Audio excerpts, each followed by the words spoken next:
El viento del desierto me golpeaba la cara, como si quisiera arrancarme los recuerdos. La arena se metía en mis zapatos gastados, y el sol, aún en su caída, quemaba como brasa viva sobre mi nuca. Yo estaba allí de pie, con mi bolso de tela colgando del brazo y el corazón latiendo tan fuerte que sentía que se me iba a salir. Entonces lo escuché. Esa frase que todavía tantos años después me duele más que cualquier herida del cuerpo. Deja a tu madre aquí, que se las arregle sola. Y lo peor no fue escucharla. Lo peor fue ver cómo mi hijo le hizo caso. Nunca imaginé que la vida me llevaría a ese tramo olvidado de carretera entre Chihuahua y Juárez. Un camino tan recto, tan vacío, tan silencioso, que cualquier persona con sentido común habría entendido que era un lugar peligroso. Pero ese día, Andrés, mi único hijo, mi muchacho, mi orgullo de tantos años, ni siquiera me miró a los ojos cuando la camioneta se detuvo. Recuerdo que traté de apoyar la mano en su brazo para preguntar qué estaba pasando, pero él la apartó con un movimiento nervioso como si mi piel le quemara. Me dolió no físicamente, pero como si una mano gigante me apretara el pecho por dentro. Fernanda, mi nuera, chasqueó la lengua con esa forma suya, tan característica, esa forma que siempre me hacía sentir pequeña, inoportuna, fuera de lugar. Andrés, por favor, dijo con fastidio. Abre la puerta, deja a tu mamá aquí. Ella puede arreglárselas. Siempre dice que es fuerte, ¿no? Y yo, sentada en el asiento trasero, todavía medio mareada por el café extraño que me había dado antes de salir, miré por la ventana, tratando de reconocer el paisaje. Pero no había nada que reconocer, solo matorrales secos, piedras calientes y una línea interminable de asfalto. No podemos hacer esto, susurró Andrés, pero sin fuerza, sin convicción. Fernanda puso la mano sobre la de él, apretándola con firmeza. Sí podemos, y lo vamos a hacer. Es lo mejor para todos. Ese para todos me dio un escalofrío, porque no me incluía. Cuando Andrés finalmente abrió la puerta, el aire caliente entró como un golpe de horno. Yo traté de bajar despacio, pero mis rodillas, cansadas por los años de trabajo en la máquina de coser, casi no me respondieron. Sentí como Andrés, evitando tocarme solo, sostuvo el bolso que me había acompañado por tantas décadas y lo dejó a un lado sobre la tierra cuarteada. Mamá, dijo sin mirarme, te vamos a recoger más adelante. Solo espéranos. Pero su voz temblaba. Era la voz de un niño que miente mal. Quise decir algo, defenderme, gritar, suplicar, reclamar, preguntar qué había hecho para merecer ese trato. Pero al abrir la boca no salió palabra alguna, solo un suspiro quebrado. Un suspiro que, creo yo, llevaba dentro todos mis años de paciencia, de sacrificios, de silencios tragados. La camioneta arrancó. Las llantas levantaron una nube de polvo que me envolvió como una neblina amarga. Fernanda volteó hacia mí no con pena, sino con una sonrisa casi satisfecha. Y Andrés no volteó, ni una sola vez. Me quedé allí, viendo cómo las luces rojas se hacían cada vez más pequeñas, hasta desaparecer. El silencio del desierto cayó sobre mí como un manto, un silencio tan absoluto que podía escuchar mis latidos fuertes, torpes y regulares. También podía oír mi respiración, que se volvía más y más pesada mientras intentaba entender lo que había pasado. ¿Por qué?, me pregunté una y mil veces mientras el viento agitaba mi falda larga y levantaba pequeñas espirales de arena a mi alrededor. ¿En qué momento perdí a mi hijo? ¿Cuándo se volvió alguien capaz de esto? Pasaron unos minutos, o tal vez fueron horas, porque el desierto tiene esa manera extraña de robarle tiempo a la gente antes de que mi mente comenzara a recobrar claridad. Busqué sombra, pero no había. Solo calor y vacío. Sentí miedo. Miedo de verdad. Miedo del que se mete en los huesos y hace que uno tiemble aunque el aire esté caliente. Pero junto con ese miedo, algo más empezó a despertar en mí. Algo pequeño al principio, apenas un susurro interno, como una voz que venía desde los años en que era joven fuerte, capaz de enfrentar la vida sin titubear. Esa voz me dijo: Rosa, no te mueras aquí, y después no les des ese gusto. Me enderecé como pude. Mis piernas dolían, pero me obligué a dar un paso, y luego otro. El horizonte parecía moverse conmigo burlándose, pero yo seguí. No sabía a dónde iba. No sabía si mis pasos me acercaban a alguien o me alejaban más de todo, pero caminar era lo único que podía hacer, lo único que me mantenía viva. Cada vez que una ráfaga de viento frío rozaba mis brazos, recordaba la voz de Fernanda que se las arregle sola. Y esa frase, irónicamente, me daba fuerzas.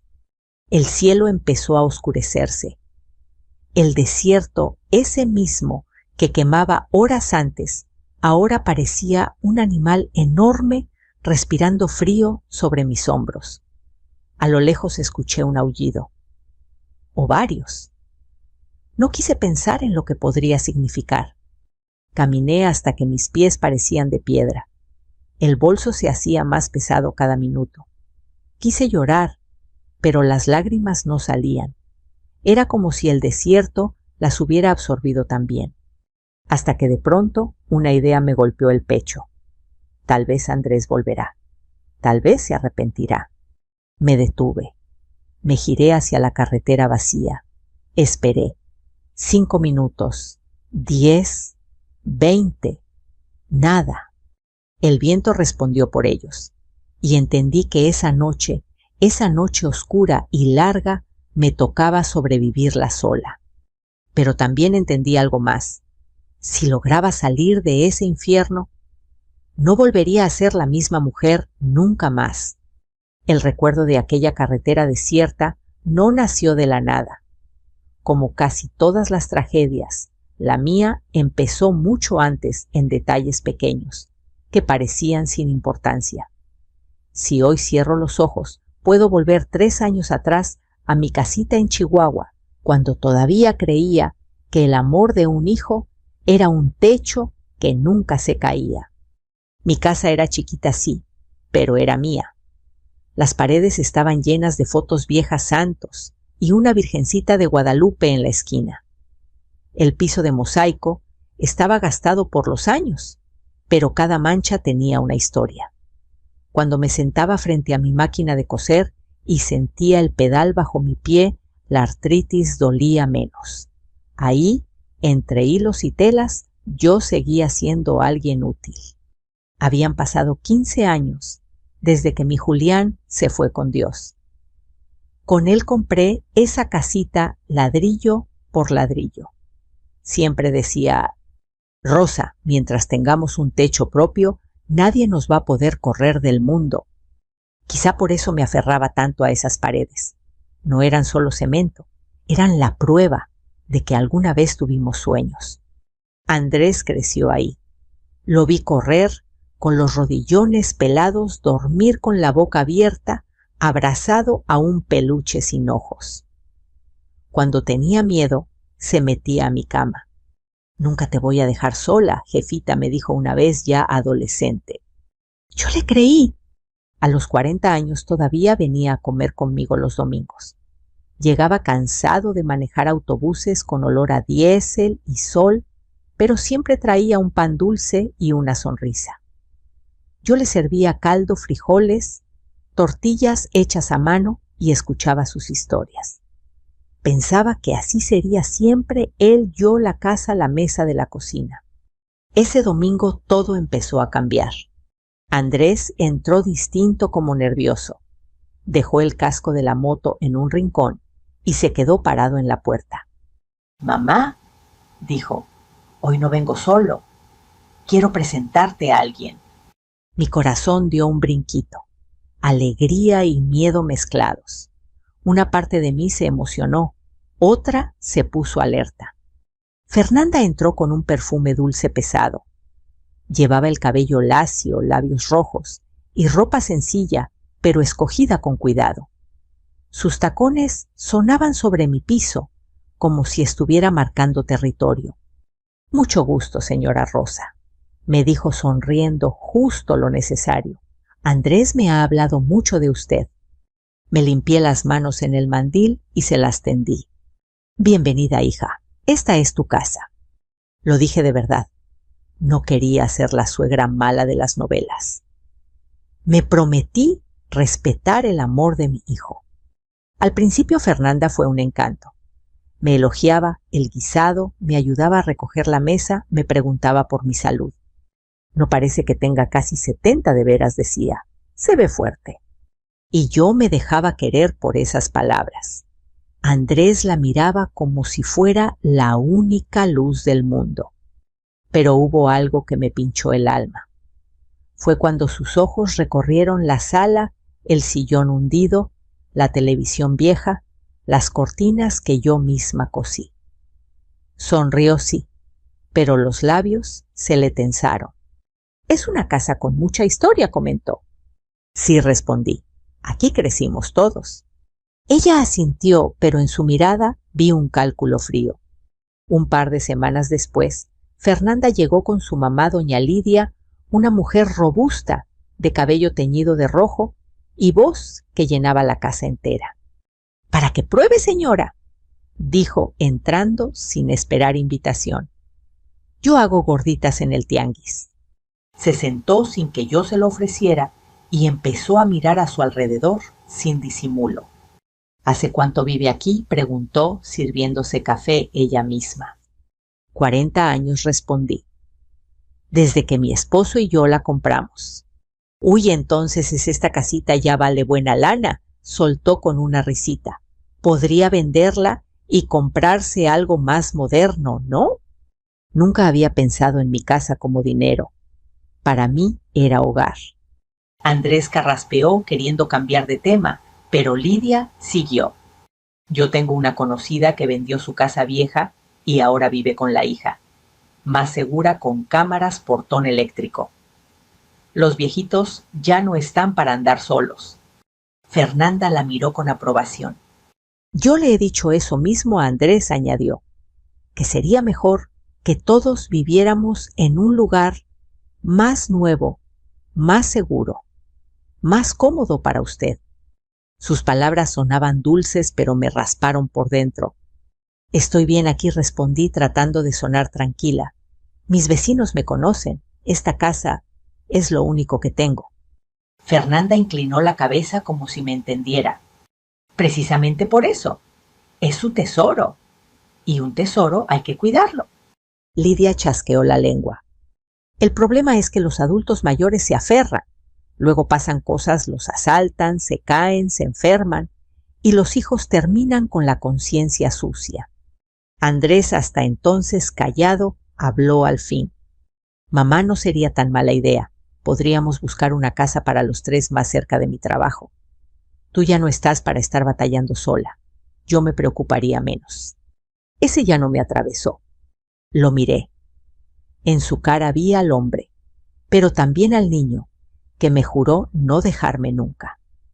Por un segundo sentí un hueco en el estómago, como cuando uno huele el humo antes de ver el fuego. Pude haber preguntado más. ¿Por qué tanto interés? Pero me dio miedo la respuesta. Así que sonreí como tantas mujeres de mi edad cuando no quieren pelear. «No se preocupen por mí», dije. «Mientras pueda caminar, me quedo aquí». Fernanda y Lidia se miraron de reojo. Fue una mirada rápida, pero la reconocí complot silencioso. En ese momento algo se movió en mi pecho, como una grieta minúscula en una pared antigua. No se ve desde lejos, pero anuncia que tarde o temprano algo se puede venir abajo.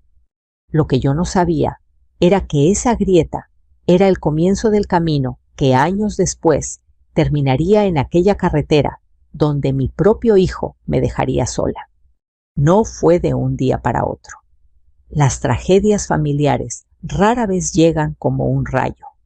Más bien, se deslizan despacito como agua que se filtra por debajo de la puerta hasta que un día uno se despierta con los pies mojados sin saber desde cuándo empezó a entrar el desastre.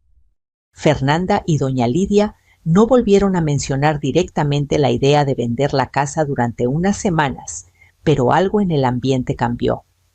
Como si con cada visita trajeran un viento frío que se quedaba flotando entre mis paredes, empujando mis recuerdos hacia las esquinas.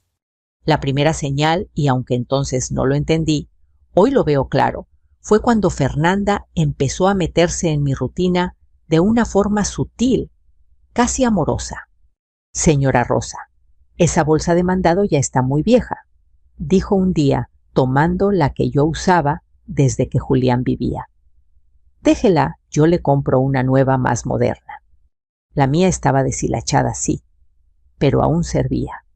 Aún así, ella la tiró sin pedirme permiso, como si fuera basura.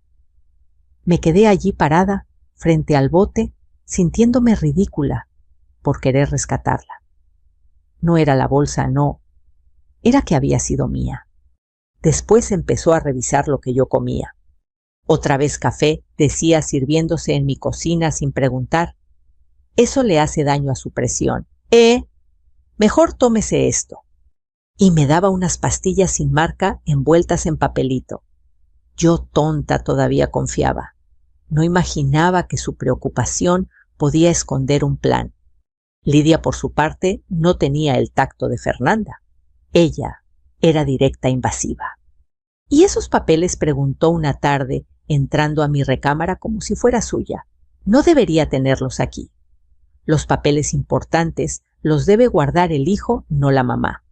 Luego pasa algo y ni cuenta se dan. Eran los papeles de la casa, el título de propiedad, el esfuerzo de toda mi vida guardado en una carpeta azul. Lidia los tomó con sus dedos llenos de anillos y los abrió hojeando como si revisara un menú. Mire, nomás dijo, ya deberían ir pensando en actualizarlos. Estos están viejísimos. Se los quité de las manos sin pensar. ¿Están bien donde están?, le dije con la voz más firme de lo que esperaba. Ella arqueó la ceja y soltó una risita seca. Ay, señora, no se ponga así. Es por su bien. Pero yo ya no confiaba, no en ella. Con Andrés la historia era distinta. Él no tenía maldad, pero sí tenía miedo. Miedo de no dar el ancho de fallarle a Fernanda, de parecer poco hombre. Lo veía nervioso, inquieto, siempre revisando el celular, respondiendo mensajes que lo ponían tenso. Cuando yo le preguntaba, ¿todo bien, hijo?, él solo sonreía forzado. Sí, mamá, solo cansancio. Pero ya no venía igual. Antes se sentaba a platicar conmigo sin prisas. Ahora revisaba el reloj, como si estar conmigo fuera una obligación que cumplir antes de seguir su verdadero día. Una tarde, mientras preparaba caldo de pollo, escuché voces bajas en la sala. Era Fernanda y Andrés. Yo me acerqué despacito, con la cuchara aún en la mano, sin querer interrumpir. Pero lo que escuché me heló la sangre. Andrés, te lo dije. Si no vendemos la casa, nunca vamos a salir del hoyo, decía Fernanda, con un tono impaciente. Pero es la casa de mi mamá, respondió él flojito, como si no creyeran sus propias palabras. Pues por eso Fernanda subió la voz, luego la bajó, al notar que yo podía escuchar. ¿No entiendes? Esa casa es la única oportunidad que tenemos. Con eso podríamos pagar tus deudas, poner un negocio, empezar la vida que merecemos. No sé, dijo Andrés. No puedes seguir siendo un niño, Andrés. Tu mamá está vieja, no va a vivir para siempre. ¿Quieres que un día tengas que cargar con todo tú solo? Si no decides, ya después va a ser peor. Sentí que el piso se hundía bajo mis pies. No entré a la sala. No dije nada. Solo regresé a la cocina, pero la cuchara me temblaba tanto que cayó al suelo. El caldo salpicó el piso y me puse a limpiarlo casi de rodillas, intentando controlar la angustia. Esa noche no dormí. Me quedé mirando el techo, escuchando los ruidos de la calle, preguntándome en qué momento mi hijo empezó a verme como una carga. Los días que siguieron solo empeoraron la situación. Fernanda empezó a limpiar mi casa sin preguntarme. Abría cajones, movía muebles, sacaba cajas de recuerdos y decía: «Esto ya no lo necesita, está ocupando espacio». Una vez tiró una cajita donde yo guardaba cartas viejas de Julián, cartas que él me escribía cuando salía de viaje por trabajo. Las encontré en el bote de basura, manchadas de café y grasa. Me rompió algo por dentro, algo que no pude reparar. «No sabía que eran importantes», dijo ella, encogiéndose de hombros. Pero lo dijo sin disculpa, sin remordimiento. Otra tarde, mientras hacía tortillas, mis rodillas fallaron y me caí. Andrés no estaba, pero Fernanda sí. Me vio en el piso y no se acercó. Solo sacó el teléfono y me grabó. «Es para que tu hijo entienda que ya no puedes estar sola», murmuró. Yo quise ocultar mi dolor, pero no pude. Esa grabación, supe después, fue una de las piezas que Fernanda usaría para convencerlo de que yo necesitaba mudarme. Poco a poco, Fernanda y Lidia fueron aislándome de mis propias amigas. Un día mi vecina Tere vino a tomar café conmigo y Fernanda, sin rubor, le dijo: «Ay, disculpe, pero doña Rosa está muy cansada. Ya no puede recibir visitas cuando quiera. Necesita descansar». Tere se fue triste. Yo me quedé con un nudo en la garganta y esa noche por primera vez me sentí intrusa en mi propia casa. Un viernes por la tarde ocurrió lo peor. Me desperté mareada con un extraño sabor metálico en la boca. La cafetera estaba encendida, aunque yo no la había tocado. Fernanda entró a mi recámara con una sonrisa falsa. «¿Cómo se siente, señora? ¿Todo bien?». No podía responder. Mi lengua estaba pesada, mi mente nublada. «Ay, se ve mal», dijo ella sin sorpresa, como si lo hubiera anticipado. Me tomó del brazo y me acompañó al sillón. Quise reclamar, pero las palabras se fugaban como humo entre mis labios. Más tarde, escuché a Fernanda hablar con Andrés en la cocina. «Viste, tu mamá ya no puede vivir sola. Es cuestión de tiempo antes de que pase algo peor. Andrés, tienes que decidir». «Pero tienes que hacerlo, Andrés». Ese hacerlo me hizo temblar. Desde ese día ya no me trataban como familia, sino como obstáculo. Y yo, aunque mi corazón se resistía, empecé a temer que Fernando y doña Lidia estaban trazando un plan donde yo no salía bien parada. Y aunque todavía no lo sabía, esa desconfianza era apenas la sombra de lo que vendría después. Nunca pensé que el amor de un hijo pudiera convertirse en un hilo tan frágil, tan delgado, que un solo suspiro bastara para romperlo. Pero así fue. Poco a poco, Andrés empezó a desaparecer de mi vida como se apaga una vela. Primero la flama se hace pequeña, luego parpadea, y al final queda solo olor a humo. Lo que siguió todavía me arde al recordarlo. A mediados de septiembre, Andrés llegó a mi casa más serio de lo habitual. Tocó la puerta suave, como si temiera despertar algo que estaba dormido. Le abrí con una sonrisa cansada. «Pasa, hijo. Te hice arroz con leche como te gustaba de niño». Él bajó la mirada. No lo tocó. Se sentó frente a mí, en la mesa con las manos entrelazadas, apretándolas fuerte, como si quisiera evitar que temblara. «Mamá, tenemos que hablar». La frase maldita, la frase que nadie quiere oír de boca de quien ama. Me quedé quieta con la cuchara a medio camino. ¿Qué pasa, Andrés? ¿Algo te preocupa? Él respiró hondo. Fernanda y yo hemos estado pensando en lo mejor para ti. Mi estómago se encogió. ¿Para mí? ¿Sí? Asintió, pero sus ojos no coincidían con su voz. No puedes seguir viviendo sola. Te mareas, te caes, te olvidas de cosas. Yo trabajo todo el día, y Fernanda dice que te queremos en un lugar donde podamos cuidarte. Mi corazón se apretó como si una mano lo estrujara desde dentro. Estoy bien aquí, respondí. Esta es mi casa. La construí con tu papá. Aquí creciste tú. No necesito irme a ninguna parte. Andrés tragó saliva. Mamá, dijo bajito, es lo mejor. Y además, hizo una pausa, vender la casa nos ayudaría a empezar un negocio. Podríamos crecer, mamá, tener por fin algo nuestro.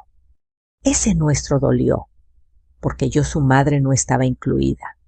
¿Vender la casa?, pregunté, sintiendo como si el piso se moviera. ¿Mi casa? ¡Mamá!, repitió él sin poder mirarme. Ya no puedes mantenerla. Es muy grande para ti, muy vieja. No es segura. Fernanda y yo... ¿Fernanda y tú decidieron por mí?, le interrumpí con la voz quebrada. Él cerró los ojos y suspiró. Sí, la palabra cayó como piedra. Esa noche no pude dormir. Caminé descalza por la casa tocando las paredes, las fotos, los sillones viejos. Cada cosa tenía una historia. Cada grieta llevaba el nombre de un recuerdo. Me acerqué a la mecedora, donde Julián se sentaba a contarme cómo iba el trabajo. Me detuve frente al marco, donde Andrés, a los 8 años, aparecía con los dientes chuecos y una sonrisa enorme. Tocando esa foto, dije en voz baja: ¿En qué momento te perdí, hijo? No hubo respuesta. El silencio se volvió mi único acompañante. Al día siguiente, Fernanda llegó sin avisar. Entró como si la casa ya fuera de ella. Buenos días, señora Rosa. Andrés ya le dijo lo que decidimos, ¿verdad? Lo que decidimos. Esa frase me raspó la piel. No voy a vender la casa, respondí firme. Fernanda sonrió con una calma extraña. Ay, señora. Se acercó a mí, como quien le habla a una niña no lo haga más difícil. Andrés ya firmó los primeros papeles con el agente inmobiliario. Sentí un mareo. ¿Qué dijiste? Es lo mejor, insistió. Usted estará mejor viviendo con nosotros. Y de paso, esa casa vieja deja de ser un problema. Mi pecho ardió. No es un problema, exclamé. Es mi hogar. Fernanda dio un paso hacia atrás como si yo la hubiera golpeado. Pues vaya pensando que ya no lo será. Y salió dejando la puerta abierta, como quien abandona una habitación que ya no merece respeto. Esa misma semana, Andrés dejó de venir. Me llamaba solo para repetir: mamá entiende, es por tu bien. Y yo me rompía un poquito más cada vez.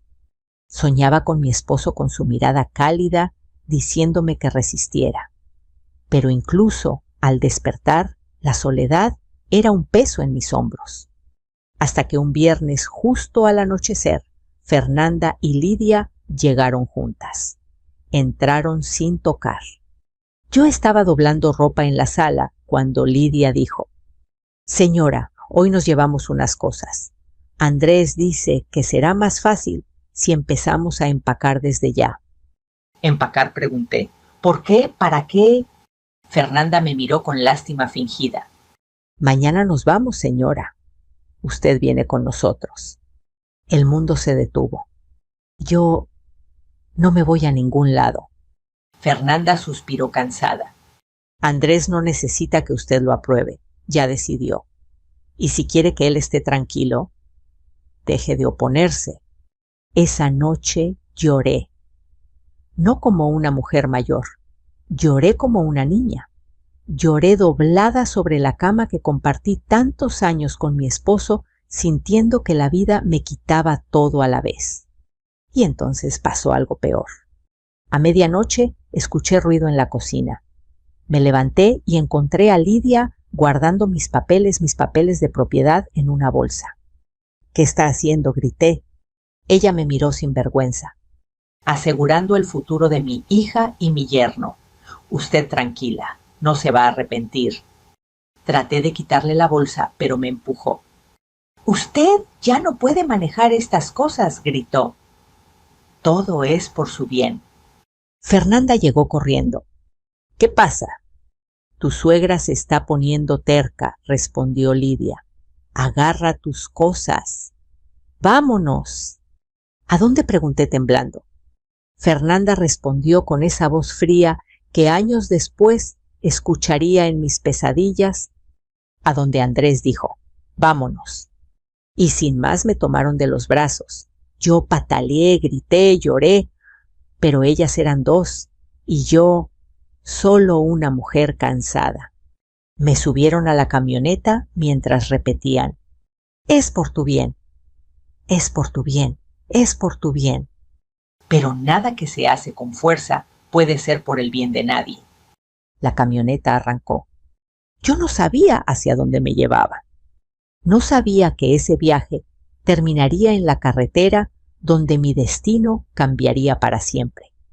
La noche estaba tan oscura que parecía que el cielo entero había decidido cerrarse. La camioneta avanzaba por la carretera vacía, tragándose kilómetros sin decir a dónde íbamos. Yo iba en el asiento trasero, con las manos temblorosas, apretando mi bolso de tela, ese pequeño pedazo de vida que Fernanda no había alcanzado a empacar. Mis ojos lloraban sin ruido como llora una mujer que ya no tiene fuerzas ni para gritar.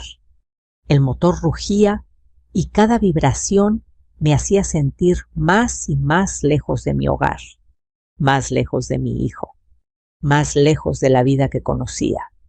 ¿A dónde me llevan?», alcancé a preguntar con la voz ronca. Lidia volteó desde el asiento del copiloto. «A un lugar donde no estarás sola», respondió con esa frialdad que la caracterizaba. Fernanda añadió, «Estamos haciendo lo correcto. Un día nos lo vas a agradecer». Yo no respondí. No podía. Las palabras chocaban en mi garganta sin salir. La carretera se estiraba como una cinta interminable bajo la luz débil de los faros. De un lado, montes secos. Del otro, nada. La noche olía a polvo y abandono. El silencio se volvió insoportable hasta que Fernanda puso la mano sobre el brazo de Andrés. «Aquí está bien», dijo. La camioneta se fue frenando despacio. Mi corazón empezó a golpearme el pecho.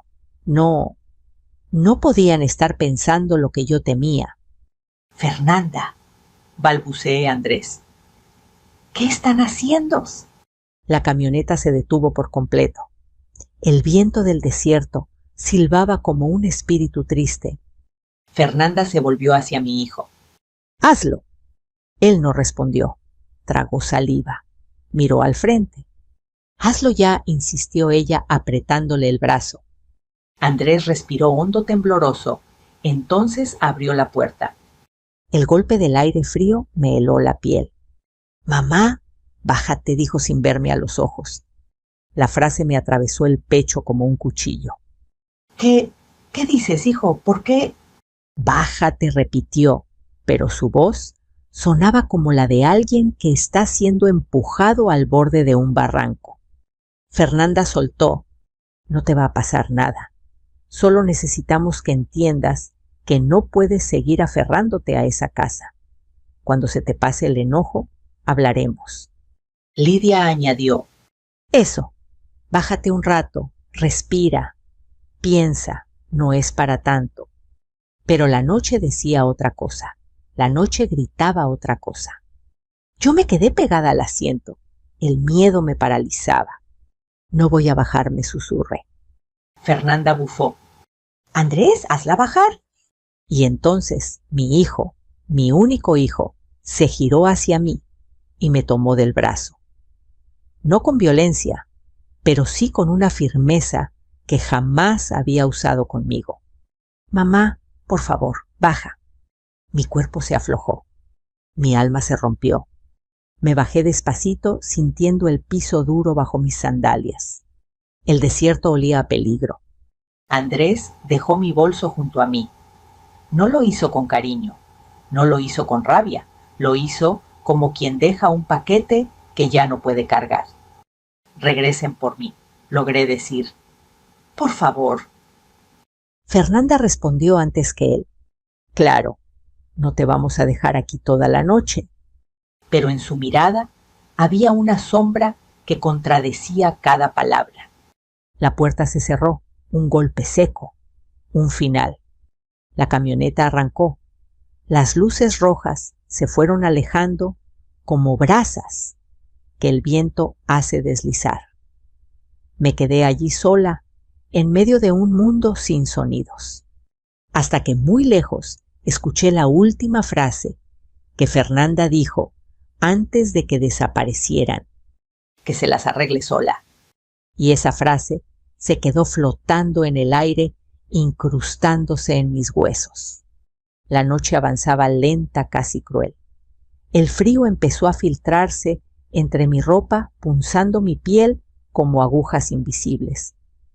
Caminé unos pasos, pero el desierto parecía mirarme con indiferencia, como si preguntara qué hacía una mujer tan frágil en un lugar así. No puede ser, murmuré. No puede ser que mi hijo... Las lágrimas ya no salían. Era como si la tristeza me hubiera vaciado por dentro. Me senté sobre una piedra grande. El viento soplaba fuerte levantando arena que me golpeaba las mejillas. Miré la carretera oscura, larga, cruel. No había luces. No había autos. No había nadie.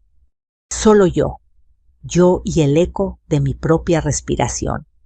Dios mío, protégeme, recé abrazándome a mí misma. Dame fuerzas. El cielo se llenó de estrellas, un lienzo frío e infinito. Mientras tanto, en mi pecho, algo ardía, una mezcla de dolor y dignidad. Una voz pequeñita enterrada bajo años de silencios empezó a decirme: levántate. Me puse de pie, caminé unos pasos, respiré hondo. No voy a morirme aquí, le dije al desierto. No hoy. Mis piernas temblaban, pero caminaba. Caminaba aunque no sabía hacia dónde.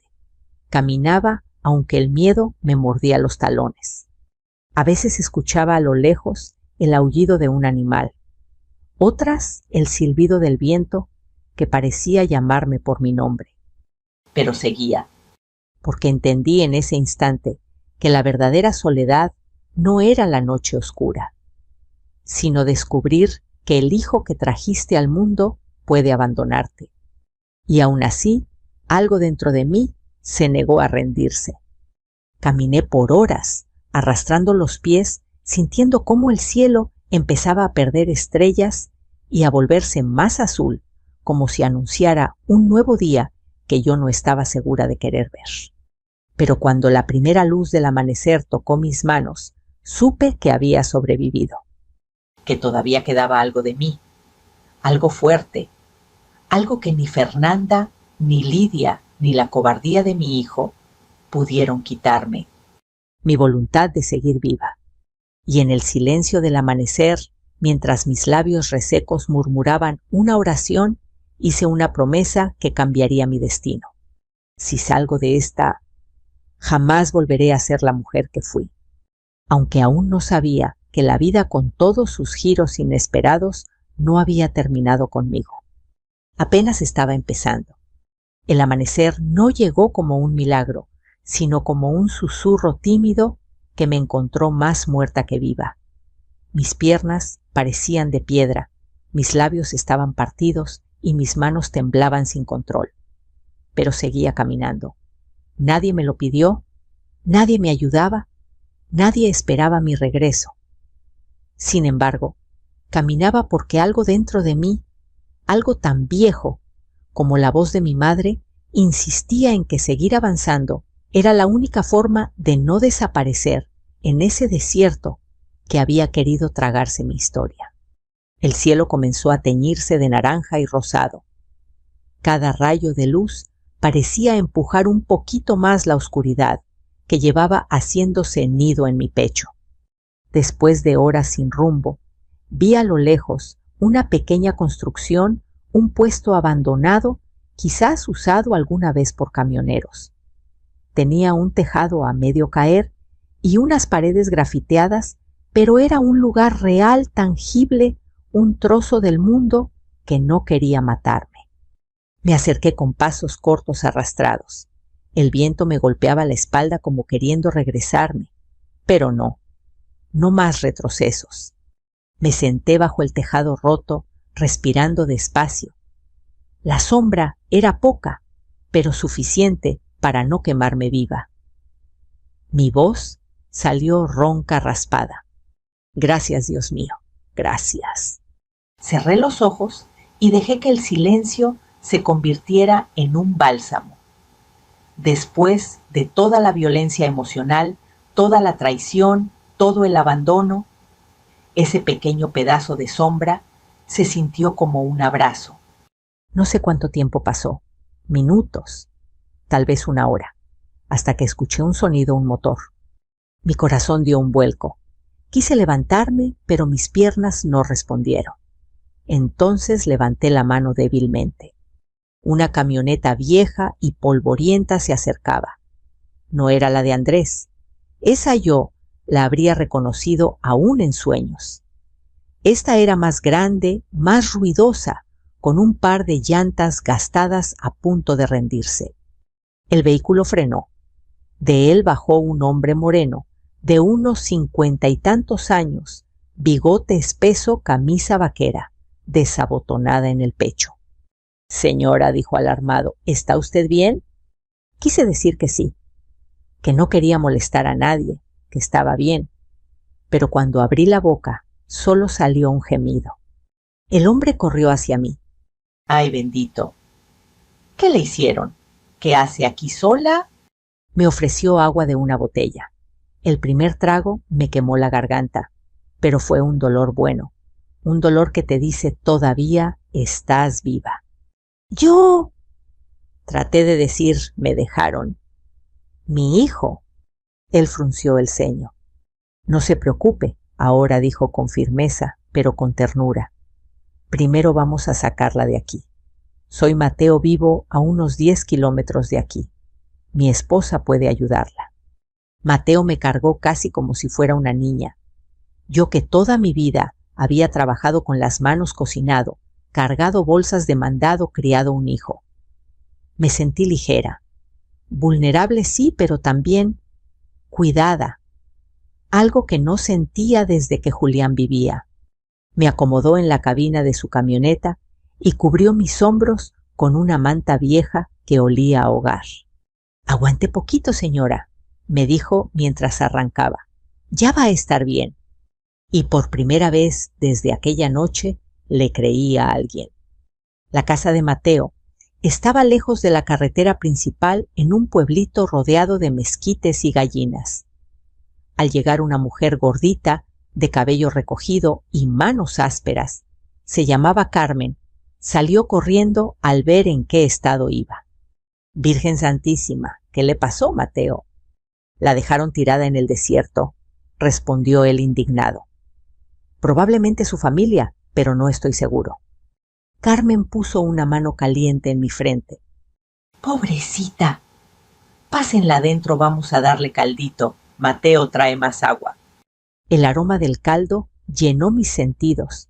Me hizo recordar mi casa, mi cocina, el vapor saliendo de la olla, mientras Andrés de niño me contaba cómo le había ido en la escuela. Lloré, no pude evitarlo. Carmen me abrazó sin preguntar nada. Llore, señora. A veces las lágrimas salen para que el alma respire. Y yo lloré. Lloré como si estuviera expulsando de mi pecho todo el veneno de Fernanda, toda la frialdad de Lidia, toda la cobardía de mi hijo. Pasaron los días. Mateo y Carmen me cuidaron como si fuera de su familia. Me alimentaron, me dieron cobijas, me dejaron dormir en una camita pequeña junto a la ventana. No tiene que pagar nada, decía Carmen. Dios nos puso en su camino. Ya verá que todo se va a acomodar. Todos los días me preguntaban si quería que fueran a la policía. Todos los días respondía que no. Todavía no. No tenía fuerzas para enfrentar lo que eso significaba. Pero lo que sí tenía era tiempo.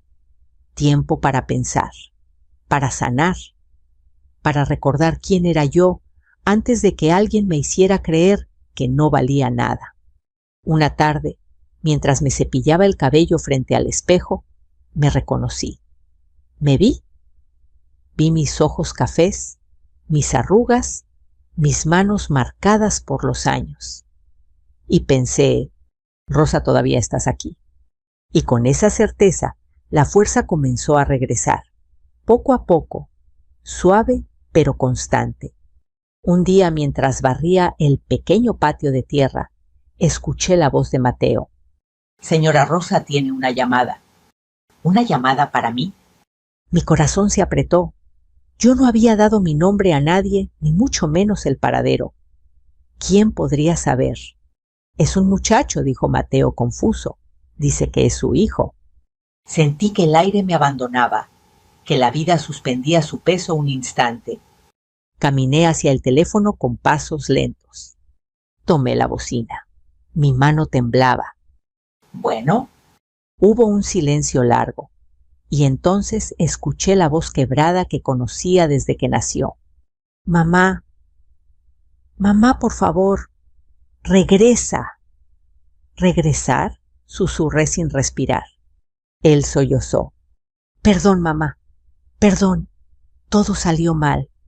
Fernanda, todo se vino abajo.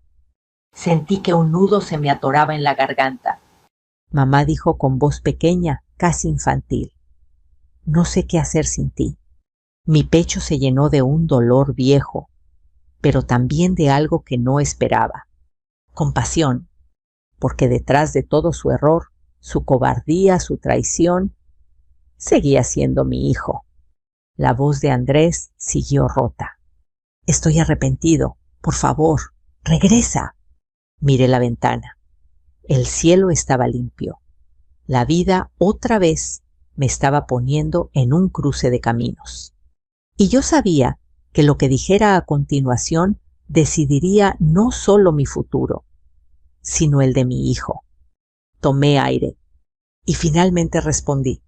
Hijo, tenemos que hablar, pero esta vez será diferente. El teléfono seguía caliente en mi mano. La voz de Andrés, esa voz que había escuchado desde que lo tuve en mis brazos por primera vez, temblaba como la de un niño perdido. Y aunque mi corazón aún cargaba cicatrices recientes, algo dentro de mí se abrió como una ventana que deja entrar el primer rayo del amanecer. ¡Hijo!, repetí con suavidad, tratando de mantenerme firme. Vamos a hablar, pero no como antes. Esta vez yo también tengo algo que decir. Él lloraba. Se escuchaba a Fernanda al fondo sollozando también, pero yo no quise preguntar por ella todavía. Primero Andrés. Mamá, estoy tan arrepentido. Todo se nos vino abajo. Fernanda perdió su trabajo. Yo debo más dinero de lo que puedo pagar. Y cuando volví a la casa y no estabas, sentí que se me cayó el mundo. No debí escucharlas. No debí dejar que te fueras. No debí abandonarte. Sus palabras me atravesaron con una mezcla de dolor y alivio, porque aunque era tarde, aunque el daño estaba hecho, esa era la verdad que yo necesitaba oír, una verdad sin máscaras. Hijo, le dije manteniendo la voz firme, yo te perdonaría 1000 veces, pero para sanar esto, no basta con el perdón, Tú tienes que aprender, tienes que cambiar. Andrés tragó saliva. Haré lo que sea, mamá, lo que me pidas. Respiré profundo, sintiendo cómo mis pulmones parecían llenarse de una fuerza nueva. Muy bien, entonces escucha con atención. Mateo y Carmen se quedaron cerca sin interrumpir, pero ofreciéndome su presencia como un abrazo silencioso. No voy a volver a tu casa, dije con claridad. Hubo un silencio enorme al otro lado de la línea. Un silencio que pesó más que cualquier palabra. Mamá, ¿no vas a volver? Voy a ir a verte, respondí. Vamos a hablar, vamos a aclarar todo, pero no volveré a vivir con ustedes. Necesito mi espacio, mi vida, mi dignidad, y tú necesitas aprender a cuidarte a ti mismo antes de intentar cuidar a otros. Andrés rompió a llorar. Entiendo, murmuró. Solo no me cuelgues, mamá. No te vuelvas a ir sin avisarme. Te lo ruego. Mi corazón se suavizó. No me voy a ir, hijo. Pero a partir de ahora, las cosas serán distintas. Mateo me llevó hasta el pueblo donde había un pequeño camión que iba a Chihuahua. Carmen me abrazó antes de irme. Váyase tranquila, Rosita. Usted es más fuerte que lo que vivió. Y si algún día necesita un lugar donde regresar, aquí tiene una casa. Mis ojos se humedecieron. Nunca voy a olvidar lo que hicieron por mí, les dije. Pero la vida, esa maestra, dura y a veces generosa, me esperaba en otro sitio. Durante el camino, observé por la ventana los montes, los matorrales y el cielo inmenso. Todo parecía más grande que la última vez que pasé por ahí. O quizá era yo quien había cambiado. Había salido del desierto más fuerte que cuando entré. Cuando el camión llegó a la entrada de la ciudad, Andrés ya estaba allí, esperándome. Su rostro estaba demacrado, ojeras profundas, ojos rojos. Parecía haber envejecido años en solo unos días. Al verme bajar, se quedó paralizado, como si no creyera que realmente estaba allí. «Mamá», susurró. Yo también me quedé quieta. Hubo un segundo interminable donde ninguno de los dos se movió. Luego Andrés caminó hacia mí lento, como si temiera que yo desapareciera si se acercaba demasiado. «Mamá, perdóname», dijo y se arrodilló allí mismo en la banqueta, llorando como aquel niño de rodillas raspadas que pedía perdón por romper una ventana. Mis piernas temblaron, pero lo tomé de los hombros para levantarlo. «Hijo, ya basta. Levántate. No necesito que te arrodilles. Necesito que cambies». Él asintió limpiándose la cara. «Lo haré, te lo juro». Miré hacia atrás. Fernanda estaba de pie unos metros más lejos, su maquillaje corrido las manos temblorosas. Era la primera vez que la veía vulnerable. «Señora Rosa», dijo con voz quebrada, «no tengo palabras. Fui injusta, egoísta y lo arrastré conmigo. Usted no merece lo que hicimos. Nadie lo merece. Lo siento de verdad». Su arrepentimiento no borraba lo hecho, pero la sinceridad esa sí era algo que yo reconocía y valoraba. «Fernanda», respondí, «no sé qué pasará entre ustedes y yo, pero si quieres sanar algo conmigo, empieza por sanar algo dentro de ti». Ella bajó la cabeza. Pasaron semanas antes de que pudiera volver a mi casa, y cuando lo hice, no regresé sola. Andrés me acompañaba, Fernanda también, pero esta vez caminando detrás, sin imponer, sin dirigir, solo observando. Cuando abrí la puerta, el aire polvoso me golpeó el rostro. Mi casa estaba revuelta con cajas abiertas, muebles corridos, como si la traición aún respirara en cada esquina. Quise llorar, pero no de tristeza, de alivio, de regreso, de victoria. «Mamá, Si me dejas, yo limpiaré todo, dijo Andrés. Por primera vez en mucho tiempo lo vi con claridad, no al hombre débil que se dejó manipular, sino al hijo que quería enmendar lo roto. Está bien, hijo, pero hazlo porque tú quieres ser mejor. No por mí. Él asintió. Los meses pasaron. Las heridas sanaron poco a poco sin prisa. Fernanda empezó terapia. Andrés dejó las deudas, buscó otro trabajo, recuperó su luz. Y yo recuperé mi voz, mi fuerza, mi autonomía.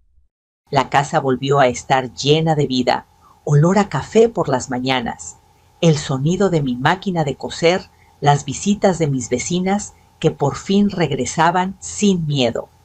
Y en un hermoso giro del destino, un domingo por la tarde, Andrés me dijo: «Mamá, gracias por no rendirte conmigo». Yo le respondí: «Los hijos también pueden perderse. Lo importante es que tengan un camino para volver». Nos abrazamos, sin rencor, sin dolor, con un amor más maduro, más consciente, más honesto.